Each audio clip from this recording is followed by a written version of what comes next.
Now I would like to invite Agata-san, who is the chair of this session, to introduce the first speaker of the day, invited speaker, Michael Fitzgerald. And thank you very much, you too, because I know the times are rather different in the world. So thank you. The stage is all yours. Thank you very much. So my name is Hidehiko Agata from OAO-IAU at nowadays Tokyo, Japan.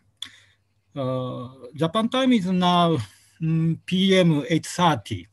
So hi, Argentina, my friend. I participate from against side of our globe. So this session is invited talk session. This session's talk title is a review of astronomy education research from 1904 to 2019. It's a very important talk session, I think so. I hope to introduce speaker, Michael Fitzgerald, shortly. So, as you know, he is a authority of astronomy education field internationally. His activity is very, very high level, excellent works a lot. So today he will talk from Australia. Please start to your Michael-san talk. This invited talk 20 minutes long, okay? After his talk starts a Q&A session, then all participators, please use the Q&A chat window. Yeah, please start, Michael-san. Okay, thank you very much. Yeah, it's 10:30 here in Australia, so 2 hours later than you. Let me just check that my screen is sharing here. Oop.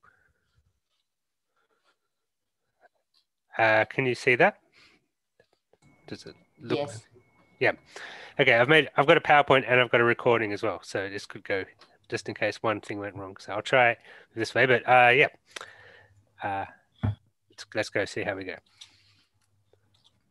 Hi, my name's Michael Fitzgerald. I'm from Edith Cowan University in Australia, and today I'll be talking about the project that we've been working on over 2020, a review of astronomy education research from 1904 to 2019, and I've been doing this mainly with Urban Eriksson and Saeed Salampour.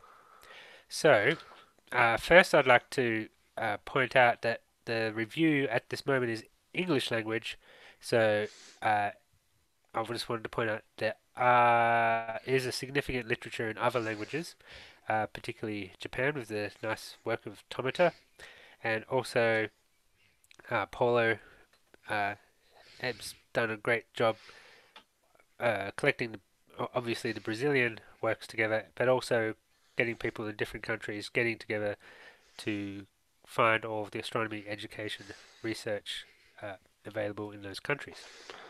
Okay, but why would we want to do this? So this quote kind of stuck out at me. It's not necessarily unique to Sadler, but in 2004 in a paper he said that while research scientists are attuned to looking at previous studies of scientific phenomena to inform their research, us in education, we tend to begin without looking at their prior research. And so we kind of jump in and start doing stuff. We put it into reduction mode, and we're eager to get it working in the field before we actually kind of know what we're doing. But realistically, we should bring all the previous research that we know about into education and public outreach, and to set goals and to kind of know what we're doing while we're doing these education and public outreach activities. Okay, so how do I know that he said that? Well, that's because he wrote a paper. And he's not the only one to have said it. I'm sure I've said it occasionally. But I know about this paper because it's in this thing called ISTAR.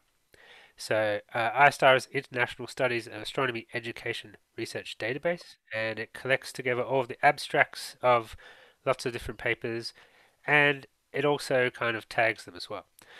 So each article that's in this database will be have content tags as to what they're about, what sort of research they're doing, what methodology they use, what research setting it is, etc., and some general information. So this is iStar logo. Originally, this was well, it's been a lot of work by a lot of different people over a period of time. I'm up here twice. But it's a continuing endeavour. So it started off really looking at PhD dissertations was the original thing, but it was always aimed to have all of the astronomy education research out there in this database. Not just journals, articles, or books, but also lots of grey literature as well, like articles that have just been written from like monographs and project reports and stuff like that. Okay, so the research literature is dispersed over a large range of journals, books, and conference proceedings. And as Sadler points out, we don't want to reinvent wheels when we do education public outreach activities. We want to prevent repetition. And it's also good to have a location where the knowledge base of astronomy education research is collected and summarized. So currently, iStar has 2,079 articles. There's hundreds and hundreds of them still to be put in from other languages and more recent collections. But up until 2019, which is where we sort of said, okay, that's where we're going to stop, we have 2,079 at the moment. So all of these articles and all of this research is spread thin over a large set of journals, books, conference proceedings, and kind of grey literature. So if we look at the journal distribution here, this is just getting the top 10 journals that where we publish. So obviously Astronomy Education Review, which was a journal from 2003 to 2013 or so, every article was astronomy education, so obviously it's going to score very high. You have the Brazilian Paulo Bertone's journal there, obviously another astronomy educated one. Then we have more of the higher end education journals. We have younger journals like Journal of Astronomy and Earth Sciences Education in here, and also Physical Review Special Topics, which is not a special topic anymore, has been publishing astronomy education as well. The other journals, such as Journal of Science Education and Technology, Science Education, Research and Science Education, International Journal of Science Education, are more mainstream science education journals. And while they have a significant number of astronomy articles, it's also true that they have a much huger amount of articles in journals, maybe hundreds to thousands. I don't know how much IJSE has, but that would be hundreds of articles per year. So even though it's a small fraction that are astronomy education, they still are quite prominent in astronomy education research literature. Here's another example. So this is I'm into robotic telescopes, and I've gone deep on the robotic telescopes literature before. So this is just an example of, if you're doing a robotic telescope education, where do you find all the articles? They're in conference proceedings, a journal. The ASP conference series is big. Then there's a book. Then there's Astronomy Education Review. Then there's another book. Then there's an amateur journal. Then there's a professional astronomy society journal. Same with PASP. Then conference proceedings. Then this book, and then a whole bunch of theses. So you can see that all of the work in this area has been spread over a variety of different types of publication avenues. If we go a little bit deeper, you see that there's 60 articles in the ASP conference proceedings. The ASP conference proceedings obviously has thousands of articles over the decades, but there's some where there's a particularly prominent amount of astronomy education articles in there. And so just to give you an example, if you're looking through a field, conference proceedings, journal, one book, Astronomy Education Review, another book, the amateur journal, 2 professional journals, conference proceedings again, and then another book. So you can see as you look through the astronomy education literature, it's all in different spots, and this is just some of the examples of articles in the robotic telescope literature that's relevant to education. Okay, so previous reviews compared to this one. So this is from the iStar first paper, which was in 2016 when it was first launched, and it was kind of looking at the other literature reviews, and this article was primarily focused on theses, like PhD and master's theses. So you can see papers included over here, roughly about 100. But this new article we're working on will be 2,072 articles, which will be theses, conference proceedings, books, journal articles, etc., and international. So it should be a pretty big step up, and it will only go broad over a large area, which in the future, hopefully, some of you will endeavour to kind of focus in on some of the articles. So collecting the literature together like this enables new research. So this is the first article. It was just looking at old dissertations, and could figure out what everyone's been working on. Content knowledge always seems to stick out the top. Here's my article looking through robotic telescope education research. It's just good to know what's been done before you go and endeavour and do stuff, and also try not to make the same mistakes, which is what I did with this review article, looking at different student research projects which informed my current projects. And also you have these large scale reviews that you can undertake pretty well. You still have to read a lot of articles, but those lots of articles are very accessible. So here's the reference list from that Robotic Telescopes in Education review article. You can see 206 papers.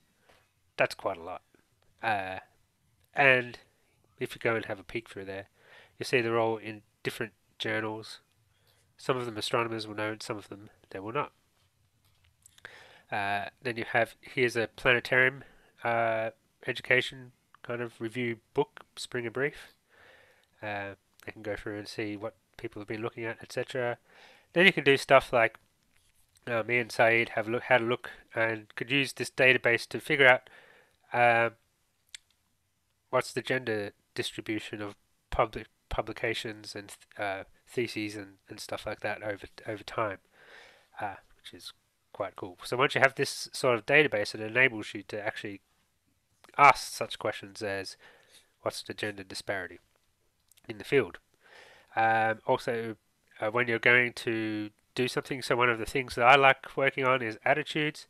So when we went to kind of measure student attitudes, we sort of figured out it wasn't a great instrument to measure attitudes in general, so we thought maybe we'll make a new one.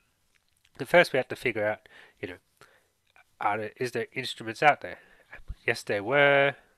They weren't the greatest, but as you can see up here, we could go into the iStar database, pull out 100 and something articles, have a look through them, figure out what's been done. Figured out that the instrument that had been used, nobody actually ever measured change of it ever. So all of these people doing different stuff, usually Astro 101 undergraduate, just for reasons you probably understand already, you never see changes in attitudes. So that's good to know that if you're going to want to change attitudes of students, that it's never been successful before. Also, when we've got the Office of Astronomy Education coming up. Oops, sorry about that. And part of the Office of Astronomy Education is that they're going to do these OAE reviews, which is different topics and how to do them. It's not really going to be literature reviews. As you can see, the top one, how to evaluate resources and activities. That's not necessarily a lit review of astronomy education research. It's actually more generic educational valuation stuff. But you can see that, especially for remote observing and authentic data, etc., a centralized database of literature is very useful. Also, just pointing out, just recently, the IAU Commission C1 is just launching an astronomy education journal, which we'll put a link to somewhere. But you can see here we can split all of the articles into particular content area they look at: lunar phases, stars, space science, size and scale, radio astronomy, etc. You can see that celestial motion is probably the most common. So this heat map is showing you the darker it is, the more articles are published about that over this year. So down the bottom we have year. So celestial motion, sun, earth, moon stuff is pretty much the dominant topic that gets researched, and everything else is middling into some areas which are not really deeply looked at all, like galaxies or mathematics and numeracy and astronomy.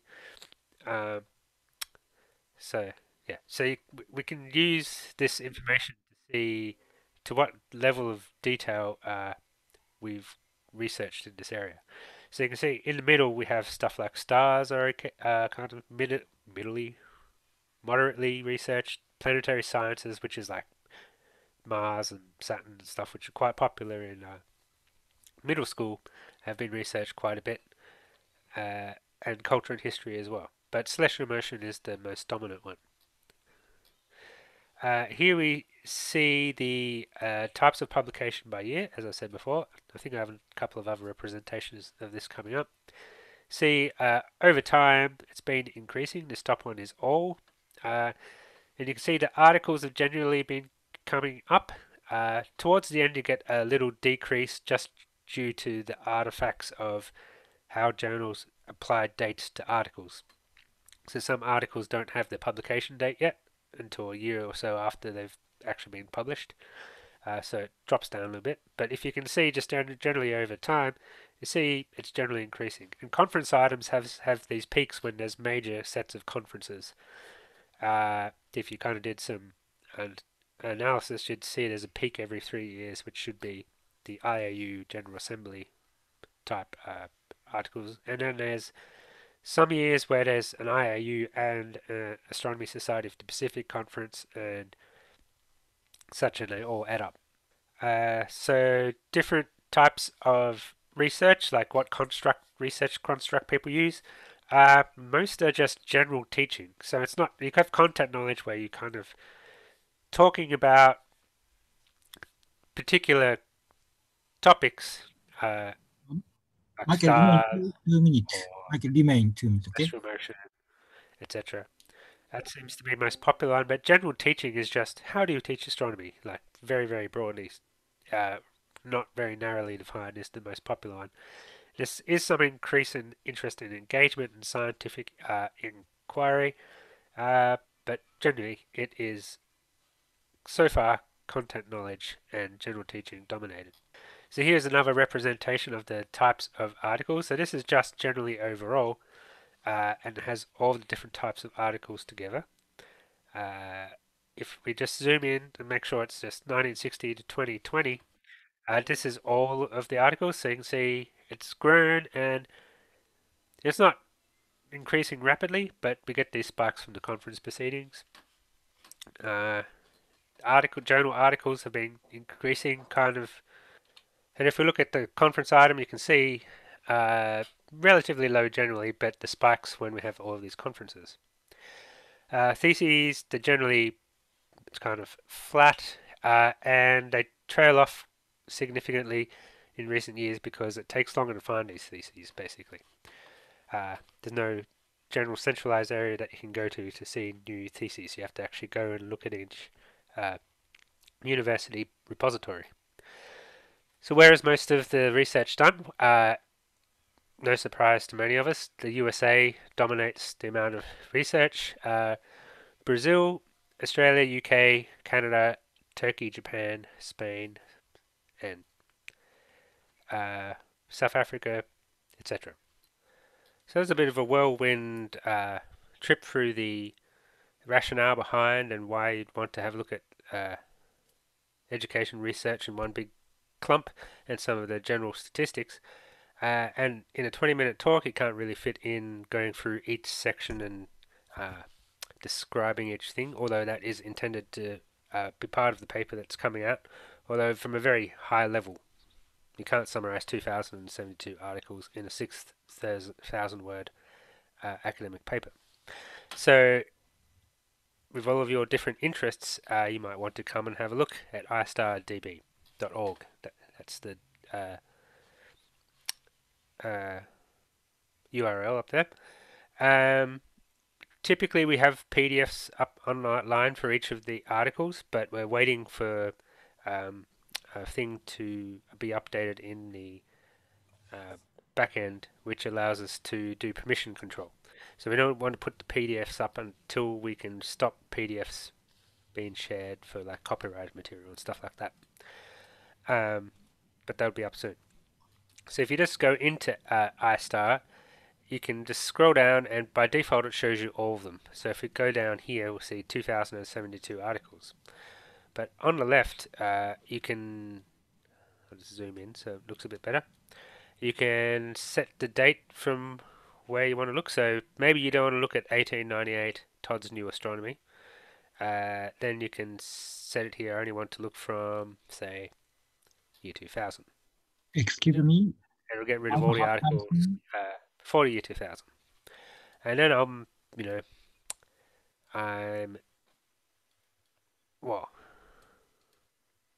into stars. So I'm just going to look at the articles that contain, focus on the content stars. And so that'll narrow it down a little bit. If I go down, I really only want to look at, I'm not really, don't care about teachers or university faculty. I just want to articles about light that are focused on students. And so you can see from 2072, you've narrowed it down very quickly to a small set of 55 articles or so that you could reasonably flip through. And you can, at the moment, you can click on the article and it'll bring up the abstract.